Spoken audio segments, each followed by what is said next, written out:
नमस्कार दोस्तों, एक बार फिर से आपका स्वागत है हमारे YouTube channel PHC by DC sir पर।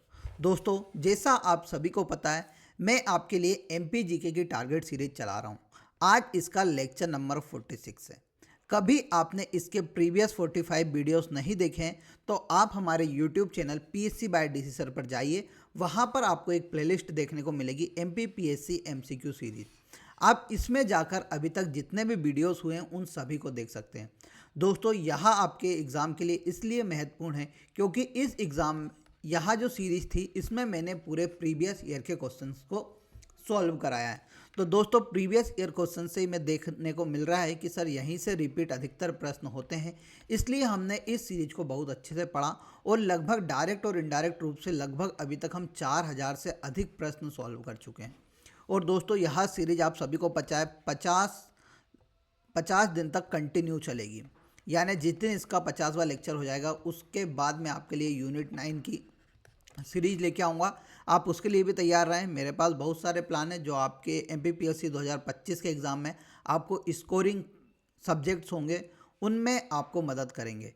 तो भैया लगातार इस सीरीज पर बने रहें, साथ साथ हमारे यूट्यूब चैनल पर भी बने रहें।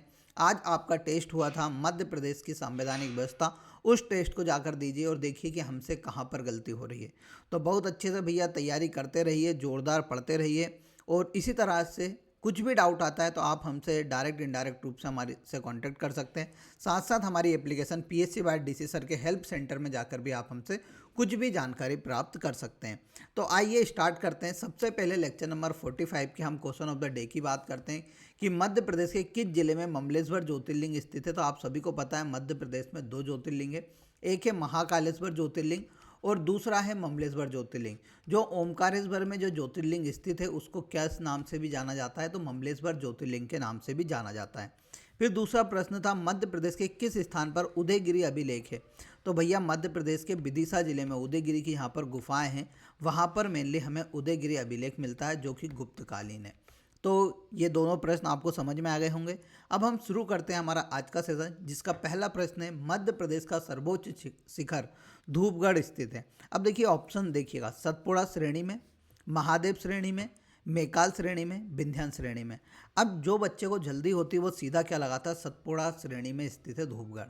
परंतु मैंने आपको बताया कि सतपुड़ा श्रेणी पूरी एक श्रृंखला है जो कि मध्य प्रदेश के दक्षिणी भाग में है। इसके पूर्वी भाग को मैकाल श्रेणी के नाम से जाना जाता है, मध्य वाले भाग को मैंने आपको बताया था महादेव श्रेणी के नाम से जाना जाता है और इसके पश्चिमी भाग को राज्य पीपला श्रेणी के नाम से जाना जाता है। ये तीन ही मैंने आपको बताए थे। अब मैंने आपको बताया था कि महादेव श्रेणी पर हमें पचमढ़ी देखने को मिलता है, यानी महादेव श्रेणी पर हमें क्या बसा हुआ है, पचमढ़ी बसा हुआ है जो कि नर्मदापुरम जिले में पड़ता है। यहीं पर धूपगढ़ स्थित है। तो इसका राइट आंसर क्या होता, महादेव श्रेणी। और MPPSC ने भी इसका राइट आंसर क्या माना, महादेव श्रेणी। कई बार पूछता किस पर्वत श्रृंखला पर स्थित है, तो आप क्या लगा के आते, सतपुड़ा पर्वत श्रृंखला पर उसने श्रेणी का नाम पूछा था तो आपको क्या लगा के आना था, महादेव श्रेणी। यहाँ मध्य प्रदेश की सबसे ऊंची चोटी है, इसकी ऊंचाई 1350 मीटर है। यहीं पर पचमढ़ी में हमें एक और चोटी देखने को मिलती है, उसका नाम है चोरागढ़, जिसकी ऊंचाई कितनी है, 1326 मीटर है। ये बात भी याद रख लेना। दोनों चोटियां हमें पचमढ़ी में देखने को मिलती है, महादेव श्रेणी में। मैकाल श्रेणी मैंने अभी हाल बताया कि सतपुड़ा का पूर्वी क्षेत्र को क्या बोला जाता है, तो मैकाल श्रृंखला के नाम से जाना जाता है। मध्य प्रदेश में जो विंध्याचल पर्वत श्रृंखला है वह मध्य प्रदेश के लगभग मध्य में स्थित है, यानी जो नर्मदा के उत्तर में। इसके जो पूर्वी वाले क्षेत्र है उसे कैमूर श्रेणी के नाम से जाना जाता है और इसके मध्य वाले क्षेत्र को भांडेर के नाम से जाना जाता है। ठीक है दोस्तों, और इसके पश्चिमी वाले को विंध्यन रेंज के नाम से ही पुकारा जाता है। तो ये सभी बातें भी आपको याद रखना। कल मेरे से एक गलती हो गई थी, जब अपन नेशनल न्यूज़पेपर प्रिंट मिल तो मैं उसमें चुटका ताप विद्युत केंद्र बोल रहा था, तो आप याद रखना कि वह बुरहानपुर में कौन सा है, चांदनी ताप विद्युत केंद्र है। ठीक है, थोड़ा सा कभी कभी कन्फ्यूज़न हो जाता है, उसके कारण हो गया।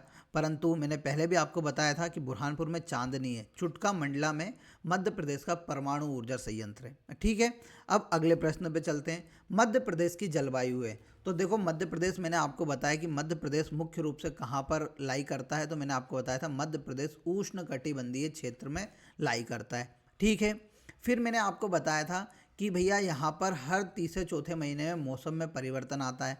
तो मौसम में परिवर्तन होने के कारण यहाँ की जलवायु कैसे हो जाती है, मानसूनी जलवायु हो जाती है। अब उष्णकटिबंधीय क्षेत्र में पाया जाता है ना। तो इसी कारण मध्य प्रदेश की जलवायु विभाग कौन सी है, उष्णकटिबंधीय मानसूनी जलवायु। कभी पूरा आता है तो ये भी आ सकता है कि उष्णकटिबंधीय मानसूनी जलवायु, तो इसका राइट आंसर क्या होगा, मानसूनी जलवायु। अब देखो बहुत सारे साइंटिस्ट थे जिन्होंने मध्य प्रदेश की जलवायु का वर्गीकरण किया। जैसे सबसे पहले तो आपको याद रखना कि भौगोलिक आधार पर मध्य प्रदेश की जलवायु से 5 भागों में बांटा गया है। एक है मालवा का पठार, दूसरा है नर्मदा घाटी, फिर तीसरा आता है हमारा उत्तर भारत, उत्तर का मैदान, फिर चौथा आता है सतपुड़ा पर्वतीय क्षेत्र और पांचवा आता है बघेलखंड। ये जो अपनी गवर्नमेंट वाली जो बुक होती है एमपी की, उससे मैंने डाटा लिया है। अधिकतर किताबों में 4 लिखा रहता है, परंतु उस बुक में 5 लिखा हुआ है, तो अपन को 5 मान के चलना है। फिर कोपेन साहब आते हैं, तो कोपेन साहब मध्य प्रदेश की जलवायु को 2 भागों में बांटते हैं। एक वर्गीकरण जो है उनका क्या है, उष्णकटिबंधीय सवाना जलवायु क्षेत्र। जो ये वाला क्षेत्र यह किस में आता है, उष्णकटिबंधीय सवाना जलवायु क्षेत्र, जिसे वहाँ AW के नाम से बोलते हैं। फिर उन्होंने बोला CWG, ये 2 क्षेत्र किसके थे, कोपेन के। CWG यानी उष्ण उष्ण उष्ण नहीं आता, इसमें आता है समशीतोष्ण क्षेत्र। यानी यहाँ पर क्या होता है, सर्दियों के दिनों में बारिश नहीं होती है, ये CWG को सुशोभित करता है। और यानी यहाँ गंगा यमुना के मैदानी क्षेत्र के अंतर्गत इन्होंने मध्य प्रदेश की जलवायु को बताया। तो सर्वाधिक क्षेत्र हमारा किस में आता है, CWG के अंतर्गत भी आता है। फिर एक आते हैं AR सुब्रमण्यम तथा C मन्ना नारायण। तो C मन्ना नारायण और TM सुब्रमण्यम द्वारा मध्य प्रदेश की जलवायु को 3 भागों में बांटा गया। फिर एक और आते हैं थॉर्नथोवेट नाम के एक वैज्ञानिक आते हैं, थॉर्नथोवेट नाम के, उनके द्वारा भी मध्य प्रदेश की जलवायु को 3 भागों में बांटा गया है। कोपेन ने कितने भैया, 2 भागों में। तो ये सभी बातें याद रख लेना, आपके एग्जाम में इन सभी को पूछा जा सकता है। अब अगले प्रश्न पे चलते हैं। मलाजखंड किस खनिज उत्पादन से संबंधित है। तो आप सभी को पता है, मैंने ट्रिक बताई थी कि भैया माता माता बोल लेना। माँ से हो जाएगी मलाजखंड, ता से हो जाएगी तांबा। तो भैया मलाजखंड की खान किसकी है, तो तांबे से संबंधित है। यह खान सर हमारे बालाघाट जिले में स्थित है। ठीक है, ये भी मैंने आपको बताया था कि तांबे में हमारा कौन सा नंबर है, तो सर तांबे में हमारा पहला नंबर है, आपने ये बात भी बताई थी। फिर देखो हीरा की अंगोरा बताई है मैंने, बुंडेर की खान, बंदर हीरा की खान, राम खेरिया की खान, ये सभी खान किससे संबंधित थे, हीरे से संबंधित है। ठीक है, तो इन सभी को भी याद रख लेना। हीरा हमारे कहाँ मिलता है हमें, तो हमें सर पन्ना जिले में मिलता है, पन्ना छतरपुर सतना वाले क्षेत्र में। हीरे के उत्पादन में हमारा पहला नंबर है, तांबे के उत्पादन में हमारा पहला नंबर है, और लोया अयस्क में नई रिपोर्ट के हिसाब से हम कौन से स्थान पर आ चुके हैं, 6th स्थान पर आ चुके हैं। और कर्नाटक लोहा उत्पादन में पहले नंबर पर है। फिर अगले प्रश्न पे चलते हैं। मध्य प्रदेश के किस जिले में जनजातीय जनसंख्या का प्रतिशत सर्वाधिक है। अब देखिए जनजातीय जनसंख्या की बात कर रहा है, यानी शेड्यूल ट्राइब की बात कर रहा है, तो 2 स्तर पर देखते हैं। एक तो जनसंख्या के आधार पर किस जिले में है, और एक जगह बोला जाता है कि भैया प्रतिशत के हिसाब से। सबसे पहले तो आपको याद होना चाहिए कि मध्य प्रदेश में कुल एसटी की जनसंख्या कितनी है, तो सर 21.1% हमारे यहाँ क्या है, एसटी की जनसंख्या है, यानी हर 5वां इंसान हमारे यहाँ जनजाति है। जनसंख्या के आधार पर देखते हैं तो सर्वाधिक जनसंख्या के आधार पर हमें कहाँ पर मिलता है, धार जिले में हमारे यहाँ सर्वाधिक जनजाति रहते हैं। और न्यूनतम, यहाँ न्यूनतम कर लो, यहाँ पर सर्वाधिक कर लो, न्यूनतम भी कहाँ पर रहते हैं, भिंड जिले में रहते हैं। फिर प्रतिशत के हिसाब से आते तो सर्वाधिक हमें कहाँ पर मिलते हैं, अलीराजपुर में। लगभग 89% लोग यहाँ के क्या है, जनजाति के से संबंधित है। और सबसे कम प्रतिशत के हिसाब से कहाँ पर रहते हैं, भिंड जिले में। तो ये सभी बात याद रख लेना। मध्य प्रदेश में सर्वाधिक जनजाति निवास करती है भारत की, लगभग 21%। सर्वाधिक जनसंख्या के आधार पर धार में, न्यूनतम भिंड में, प्रतिशत के हिसाब से सर्वाधिक अलीराजपुर में, न्यूनतम भिंड में। तो इसका राइट आंसर क्या हो जाएगा, अलीराजपुर। अब अगले प्रश्न पे चलते हैं। उससे पहले टेस्ट सीरीज का सुन लो भैया। आज भी टेस्ट हुआ है मध्य प्रदेश की संवैधानिक व्यवस्था। अब मध्य प्रदेश की संवैधानिक व्यवस्था से आप लगातार देख रहे होगे कि सर हाँ प्रश्न पूछे जाते हैं। तो भैया हमने इसके लिए 100 प्रश्न बनाए, 100 क्रीम प्रश्न। आप एक बार इस टेस्ट को देंगे ना, आपको समझ में आ जाएगा कि हाँ सर टेस्ट मज़ेदार है। मात्र 99 रुपये में भैया आज दोस्त के साथ 10 चाय मत पीना, सिगरेट मत पीना, साथ में सैंडविच मत खाना, तो आप आराम से 99 रुपये में इस टेस्ट सीरीज को खरीद सकते हो। और इसमें जितनी अच्छी ज़्यादा प्रैक्टिस करोगे उतना ज़्यादा आपके साथ अच्छा होगा। क्योंकि मैंने पहले भी बताया है कि प्रीलिम्स मेनली किसका है, तो प्रैक्टिस का खेल है। अब देखो 13वां टेस्ट था जो कि 4 तारीख के दिन था। हमने भारत का संविधान आज 7 तारीख है, तो 7वां मध्य प्रदेश की संवैधानिक व्यवस्था का टेस्ट हुआ कल FLT 8 बजे, उसके लिए भी आप तैयार रहना। फिर देखिए उसके बाद 11 तारीख के दिन सीधा टेस्ट होगा भारतीय अर्थव्यवस्था का। तो सर ने भैया बहुत अच्छे प्रश्न बनाए हैं, सर ने बहुत अच्छे से पढ़ाया है, तो इस टेस्ट के लिए भी आपको तैयार रहना है। ठीक है, तो ये सभी के लिए आपको तैयार रहना है। टेस्ट सीरीज शेड्यूल देख लो और लगातार लग जाओ। अब आपको ऐसी यूनिट्स आएंगी जो आपको रिवाइज करना है, बार बार पढ़ना है, तो उन सभी यूनिट्स का अब टेस्ट होगा, तो इस टेस्ट सीरीज को लेना बिल्कुल ना भूलिए। अब अगले प्रश्न पे चलते हैं। गुजरी महल किसने बनवाया था? तो भैया पहले तो याद रखना गुजरी महल मेनली कहाँ पर स्थित है, तो ग्वालियर में स्थित है। ग्वालियर का जो किला है उसमें गुजरी महल है। इसे तोमर राजवंश के एक राजा थे मानसिंह, उनके द्वारा बनवाया गया था। ठीक है, इनकी एक प्रेमिका थी गुजरी, उनके सम्मान में इन्होंने क्या बनवाया था, गुजरी महल बनवाया था। तो ये इसका राइट आंसर हो जाता मानसिंह। अब मानसिंह किससे थे, तो तोमर राजवंश से थे, ये बात याद रखना। फिर 1920 में जो गुजरी महल था उसे मेनली एक संग्रहालय घोषित कर दिया गया। क्या बना दिया गया, उसे संग्रहालय बना दिया गया, ये याद रखना। 1920 में उसे संग्रहालय किसने बनाया था, उनका नाम था AB गार्दे। AB गार्दे द्वारा जो गुजरी महल था उसे क्या बना दिया गया है, वर्तमान में संग्रहालय बना दिया गया है। अब अगले प्रश्न पे चलते हैं। मध्य प्रदेश का कौन सा नगर राष्ट्रीय राजमार्ग 3 पर स्थित नहीं है? तो देखो भैया राष्ट्रीय राजमार्ग 3 यहाँ से अलग कर दो, क्योंकि राष्ट्रीय राजमार्ग 3 का नाम बदल कर क्या हो चुका है, तो सर उसका नाम हो चुका है NH52। ठीक है, जो कि हमारे इंदौर से गुजरता है, तो यहाँ एंट्री करता है सेंधवा बॉर्डर से, फिर यहाँ खरगोन से होते हुए निकलता है। तो देखो अभी जो NH52 है उस पर क्या क्या बसा हुआ है, तो यहाँ पर खरगोन है, याद रखना। उसके बाद इंदौर आता है, तो इंदौर का यहाँ पर आपको क्या क्या पड़ता है, महू, राऊ, और फिर धार में जाओगे तो धार में आपको क्या मिल जाएगा, पीथमपुर। ये सभी किस पे, NH52 पर बसे हुए हैं। फिर इधर जाओगे तो शाजापुर में आपको क्या मिलेगी, मक्सी देखने को मिल जाएगी। मक्सी भी किसके किनारे बसा हुआ है, तो मेनली NH52 पे। फिर यहाँ जाओगे सारंगपुर आपको देखने को मिलेगा, जिससे मध्य प्रदेश में सड़कों का चौराहा बोलते हैं, जो कि कहाँ पर है, राजगढ़ में। तो इन सभी स्थानों पर क्या है, हमें देखने को मिलता है क्या, NH52। यहाँ पर NH3 की बात की थी, तो यहाँ मेनली कहाँ से, सुजालपुर से नहीं गुजरता था। ये क्या है, शाजापुर है। ठीक है, शाजापुर में क्या पड़ती है, मक्सी। तो मक्सी एक औद्योगिक केंद्र है, वहाँ से NH3 उस दौरान गुजरता था, पर यहाँ पर क्या लिखा था, सुजालपुर। तो सुजालपुर से तो नहीं गुजरता सर, शाजापुर से ज़रूर गुजरता है। तो इसका राइट आंसर क्या था, सुजालपुर से नहीं गुजरता। आज भी कभी उसका नाम आएगा NH52 तो आपको याद रखना है कि कहाँ से नहीं गुजरता है, सुजालपुर से नहीं गुजरता है।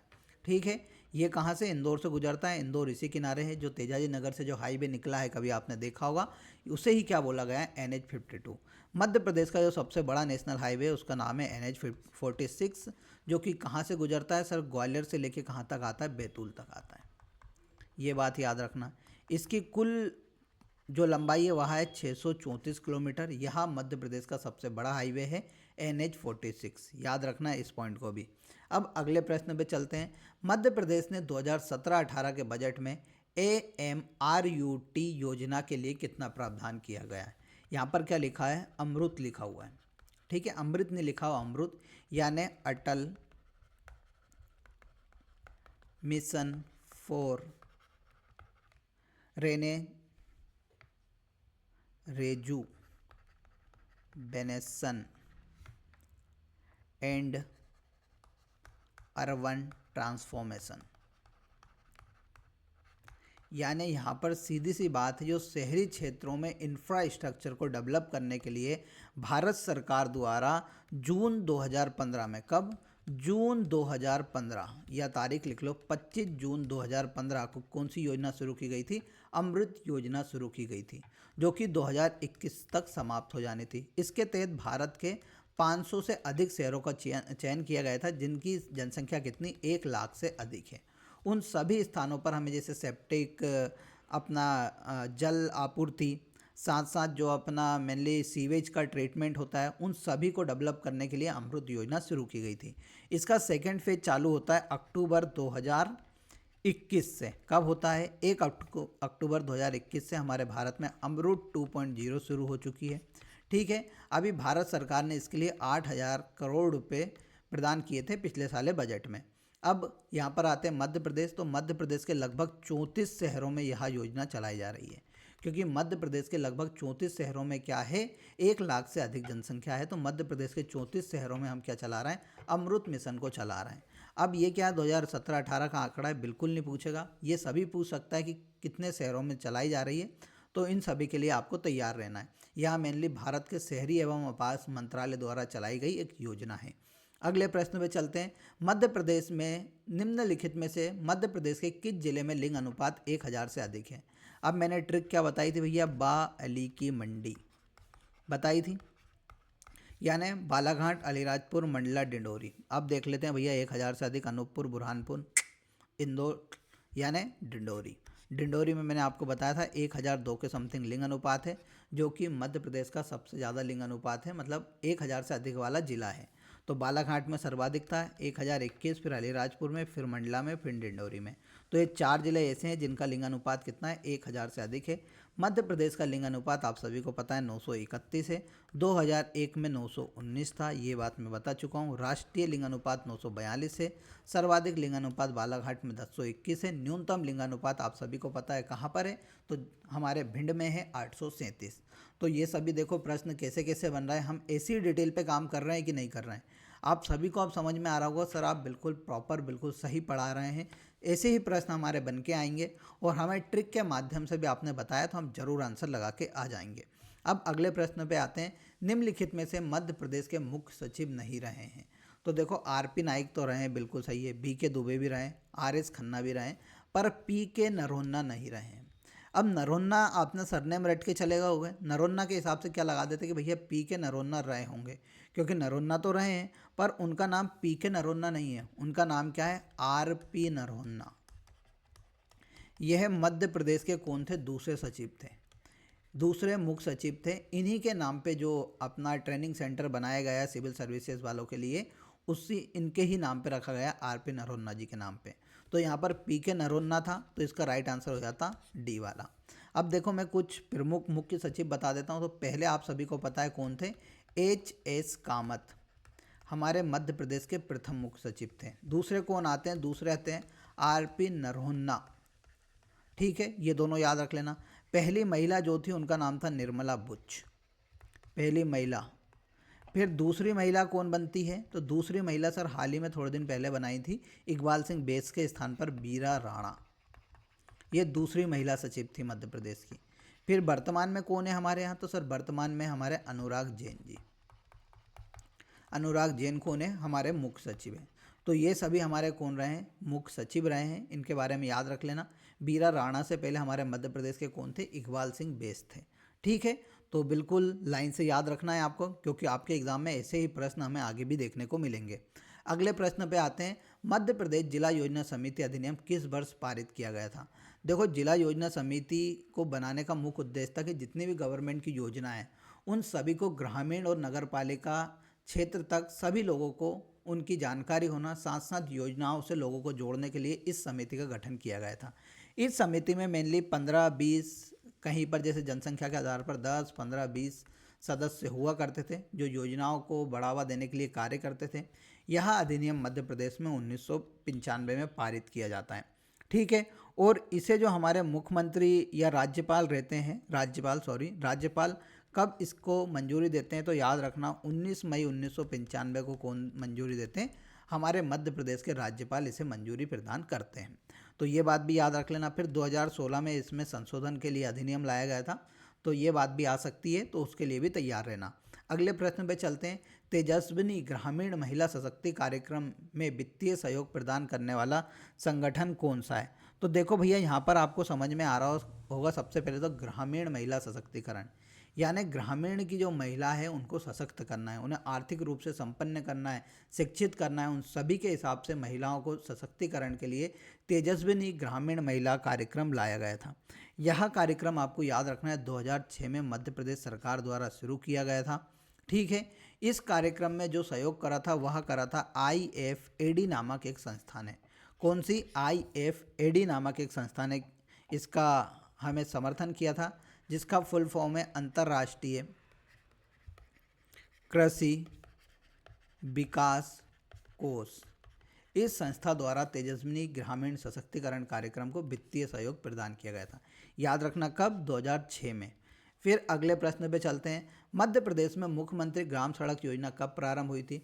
तो देखो, भारत में जैसे कि प्रधानमंत्री ग्राम सड़क योजना चलती थी, उसमें क्या होता था कि सर 1000 जनसंख्या जिस गांव की होगी उसे हमें मुख्य सड़क से जोड़ना था। तो मध्य प्रदेश सरकार के मुख्यमंत्री शिवराज सिंह चौहान भैया मुख्यमंत्री ग्राम सड़क योजना लेके आते हैं 2010-11 में। इस योजना के तहत जिस भी ग्रामीण इलाके में 500 की जनसंख्या रहती है उन सभी को मुख्य हाईवे या मुख्य रास्ते से जोड़ा जाएगा। साथ ही जिन गांवों में आदिवासी की आबादी 250 है उन आदिवासी गांवों को भी मुख्य सड़क से जोड़ा जाएगा। इस योजना का उद्देश्य था। तो याद रखना 2010-11 में शुरू हुई थी और 500 जिस गांव की जनसंख्या है और कभी आदिवासी गांव है और वहाँ पर 250 लोग रहते हैं तो उन गांवों को भी हमें मुख्य सड़क से जोड़ने का इसका लक्ष्य था। तो ये योजना भी याद रखना 2010-11 में आने वाले समय में वापस आ सकती है। अगले प्रश्न पे आते हैं। MP incubation and startup policy किस वर्ष लागू की गई थी? तो देखो भैया, यहाँ मध्य प्रदेश के एमएसएमई सूक्ष्म लघु एवं मध्यम उद्योग द्वारा शुरू की गई थी। इसका मुख्य उद्देश्य क्या था कि मध्य प्रदेश में छोटे छोटे रोजगार, छोटे छोटे उद्यमों को बढ़ावा देना, या जो नया प्लान लेके आ रहा है उनके नए प्लान को बढ़ावा देना। मेनली इसमें साइंस एंड टेक्नोलॉजी के क्षेत्र में जिसको स्टार्टअप नया नया अपने मन में आ रहा है उन सभी को बढ़ावा देने के लिए यह पॉलिसी 2016 में शुरू की गई थी। याद रखना कौन सा मंत्रालय? एमएसएमई मंत्रालय द्वारा। एमएसएमई मंत्रालय के जो वर्तमान मंत्री उनका नाम क्या है? चेतन कश्यप जी। अगले प्रश्न पे आते हैं। जनवरी 2018 में फ्रेंड्स ऑफ एमपी कॉन्क्लेव किस शहर में आयोजित की गई थी? तो देखो भैया, फ्रेंड्स ऑफ एमपी कॉन्क्लेव क्या होता है कि जो मध्य प्रदेश के रहने वाले व्यक्ति हैं जो आजकल नॉन रेसिडेंट इंडियन होगा यानी भारत के निवासी थे कहीं अन्य देश में जाके रहने लगे, उन सभी के साथ जो हमारा सरकार रहती है वो क्या करती है? एक मीटिंग करती है, जिससे क्या होता है मध्य प्रदेश में इन्वेस्टमेंट को बढ़ावा मिलता है, उद्योग लगाते हैं वो। तो 2016 में यह प्रोग्राम शुरू किया गया था मध्य प्रदेश सरकार द्वारा। 2018 में यह इसका आयोजन कहाँ पर होता है? इंदौर में होता है। अभी हाल ही में 2024 में इसका आयोजन कहाँ किया गया था? लंदन में किया गया था। तो ये भी याद रख लेना 2024 में कहाँ पर हुआ है? लंदन में। अगले प्रश्न पे चलते हैं। अटल ज्योति योजना 2013 के अंतर्गत ग्रामीण क्षेत्रों में कितने न्यूनतम घंटे बिजली देने का प्रावधान है? तो याद रखना भैया 12 घंटे न्यूनतम बिजली देने का प्रावधान था, क्योंकि किसानों को सिंचाई करनी होती तो सिंचाई के लिए लगभग उन्हें 12 घंटे बिजली होना आवश्यक है। अगले प्रश्न पे चलते हैं। राज्य मानव अधिकार आयोग के सदस्य के रूप में उच्च न्यायालय का कोई आसीन न्यायाधीश या कोई आसीन जिला न्यायाधीश किसके परामर्श के पश्चात नियुक्त किया जा सकता है? तो आप सभी को पता है किससे परामर्श होगा? राज्यपाल से परामर्श करने के बाद उसे नियुक्त किया जा सकता है। अब अगले प्रश्न पे चलते हैं। रूप सिंह स्टेडियम कहाँ पर स्थित है? पहले तो याद रखना रूप सिंह स्टेडियम किससे संबंधित है? क्रिकेट से संबंधित है। और यह स्टेडियम हमारे कहाँ पर है? ग्वालियर जिले में स्थित है। हम इंदौर की बात करते तो इंदौर में होलकर स्टेडियम जो कि क्रिकेट से संबंधित है। फिर अभय प्रसाल स्टेडियम जो कि सबसे बड़ा इंडोर स्टेडियम है, जो कि कहाँ पर है? इंदौर में स्थित है। इंडोर गेम्स स्टेडियम है, ठीक है। भोपाल में आपको टीटी नगर स्टेडियम देखने को मिलेगा, साथ में ऐशबाग स्टेडियम देखने को मिलेगा। फिर यहाँ पर मेजर ध्यानचंद नामक भी एक स्टेडियम बनाया गया है। फिर इंदौर में, जबलपुर में जाओगे तो यहाँ पर शंकर करके एक स्टेडियम देखने को मिलेगा जो कि क्रिकेट से संबंधित है।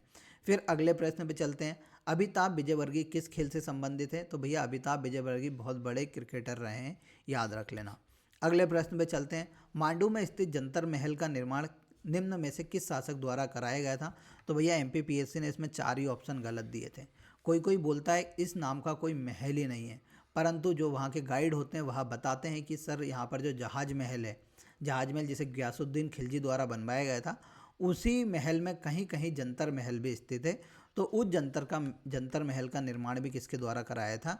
गयासुद्दीन के द्वारा ही करवाया गया था, ठीक है। तो ये याद रख लेना, जंतर महल का निर्माण किसने कराया था? गयासुद्दीन खिलजी द्वारा कराया गया था मांडू में। बाकी जंतर मंतर हमारे यहाँ कहाँ पर स्थित है? तो वहाँ है हमारे उज्जैन में, ठीक है। तो देखो आज का सेशन का आखिरी प्रश्न यह है, इनमें से कौन मध्य प्रदेश का हॉकी खिलाड़ी था? तो आप सभी को पता है कौन थे? समीर दाद मध्य प्रदेश के हॉकी खिलाड़ी थे जो कि मध्य प्रदेश के भोपाल ज़िले से संबंधित थे। फिर ये पाकिस्तान में इनका जन्म हुआ था शायद, फिर पाकिस्तान में भी ये खेले थे पाकिस्तान की टीम से भी, पर इनका संबंध कहाँ से था? पहले भोपाल से था, और ये पाकिस्तान की टीम से भी हॉकी खेले थे। ऐसा प्रश्न भी एक बार एमपीपीएससी ने पूछा था। देखो दोस्तों, लाइव बैच चल रहा है मात्र 999 में, इसको परचेज कर लो। कभी आपको अभी रिवीजन करना है, हमारा कोर्स 15 जनवरी तक समाप्त हो जाएगा। ठीक है, मात्र 999 वर्तमान में प्राइस है, तो इसे खरीदना ना भूलें। अब देखिए, करंट अफेयर के 3 प्रश्न मैंने आपको बताया, हम डेली करते हैं। तो आज का पहला प्रश्न है, मध्य प्रदेश सरकार द्वारा गठित श्री कृष्ण पथे न्यास का मुख्यालय कहाँ पर है? तो देखो, श्री कृष्ण पाथे न्यास मेनली मध्य प्रदेश सरकार द्वारा एक न्यास बनाया गया है, जिसमें मेनली जो भी हमारे यहाँ स्थान है जो कृष्ण भगवान से संबंधित हैं, उन सभी स्थानों को मुख्य सड़क से जोड़ा जाएगा, या मतलब एक पर्यटन क्षेत्र के रूप में जोड़ा जाएगा। तो इसका मुख्यालय कहाँ पर बनाया गया है? तो इसका मुख्यालय है हमारे भोपाल में। अगले प्रश्न पे आते हैं, मध्य प्रदेश में सिविल सेवाओं में महिलाओं को कितने प्रतिशत आरक्षण को मंजूरी दी है? तो मध्य प्रदेश सरकार ने हाल ही में मध्य प्रदेश की जो महिलाएं हैं उन्हें सिविल सेवाओं में 35% आरक्षण देने का वादा किया है, यानी मंजूरी प्रदान की है। अगले प्रश्न पे चलते हैं, 1 नवंबर 2024 को मध्य प्रदेश का कौन सा स्थापना दिवस बनाया गया था? तो इसका राइट आंसर है 69वां स्थापना दिवस बनाया गया 1 नवंबर 2024 को। इसका जो फंक्शन हुआ था वह कहाँ पर हुआ था? भोपाल में हुआ था। तो आज का जो सेशन था आपको कैसा लगा जरूर कमेंट बॉक्स में बताइएगा। साथ साथ जाते जाते हमारे क्वेश्चन ऑफ द डे का आंसर जरूर दीजिएगा। मध्य प्रदेश में कितने ज्योतिर्लिंग स्थित है? साथ ही में दूसरा है, मध्य प्रदेश में सारू मारू अभिलेख कहाँ स्थित है? इन दोनों का आंसर आपको कमेंट बॉक्स में देना है। यह सेशन आपको कैसा लग रहा है कमेंट बॉक्स में आज जरूर बताइएगा। मैं आप सभी का इंतजार करूँगा। तब तक के लिए जय हिंद, जय भारत।